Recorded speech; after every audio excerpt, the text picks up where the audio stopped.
వేంగి చాళుక్యుల పరిపాలనాంశాల గురించి అప్పటి పుస్తకాలు, అప్పటి శాసనాలు మనకి తేట తెల్లం చేస్తాయి. వీళ్ళు ఎలా పరిపాలన చేశారు, వేంగి చాళుక్యులు ఏంటి అన్న విషయాలు.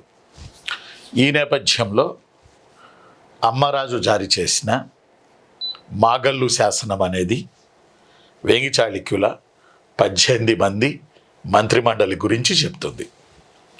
18 మంది మంత్రిమండలి గురించి చెప్తుంది. మొదటి అమ్మరాజు జారీ చేసిన మాగల్లు శాసనం, మొదటి అమ్మరాజు జారీ చేసిన మాగల్లు శాసనం వేంగి చాళుక్యులకు చెందిన 18 మంది మంత్రిమండలి బృందం గురించి అవుతుంది. నోట్ చేసుకోవాలి కళ్యాణి, అమ్మ నోట్ చేసుకోరా. ఈ 18 మంది మంత్రిమండలి బృందాన్ని అష్టాదశ తీర్థులు అని అంటారు.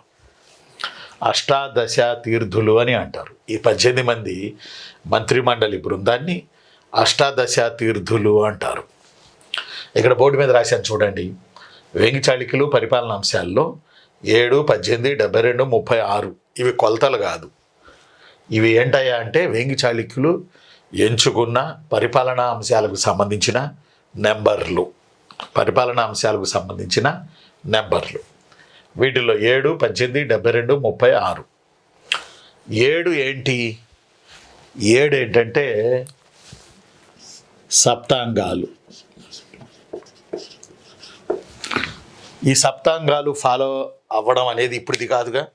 మౌర్యుల పీరియడ్ నుంచి శాతవాహనులు గ్రహించారు. శాతవాహనుల తర్వాత ఆంధ్రాని వెళ్ళిన అనేక రాజవంశాల వాళ్ళు సప్తాంగాలను ఫాలో అయ్యారు.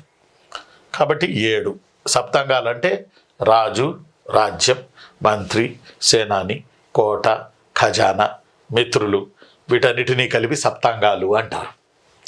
రాజు, రాజ్యం, మంత్రి, సేనాని, కోట, ఖజానా, మిత్రులు. శత్రువులు ఒక రాజ్యానికి ఎటు ఉంటారు, మిత్రుల్ని సంపాదించుకోవడం కష్టం. కాబట్టి మిత్రులు మొత్తం 7 సప్తాంగాలు అంటారు. వేంగి చాళుక్యులు కూడా సప్తాంగాలు అనే సిస్టమ్ని ఫాలో అయ్యారు. ఫర్ ఎగ్జాంపుల్ రాజు ఉన్నాడుగా, రాజ్యం ఉందిగా, వేంగి చాళుక్యులకి మంత్రిమండలి ఉందిగా, అష్టాదశ తీర్థులు, అందులో మంత్రి ఉంటాడుగా, రాజు, రాజ్యం, మంత్రి, సేనాని ఉంటాడుగా.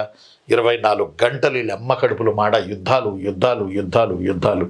వేంగి చాళుక్యుల కాలంలో యుద్ధాలు ఒక పక్క, సాహిత్యం ఒక పక్క, రెండు కూడా సమానంగా నడిచినాయి. అభివృద్ధి సంక్షేమం ఎలా నడుస్తున్నాయి అని చెప్పుకుంటారో అలాగే ఇక్కడ కూడా ఒక పక్కేమో ఏమంటాం యుద్ధాలు కూడా బీభత్సం, మరో పక్కేమో అద్భుతమైన పరిపాలన. ఈ రెండు సమానంగా నడిచాయి వేంగి చాళుక్యుల కాలంలో.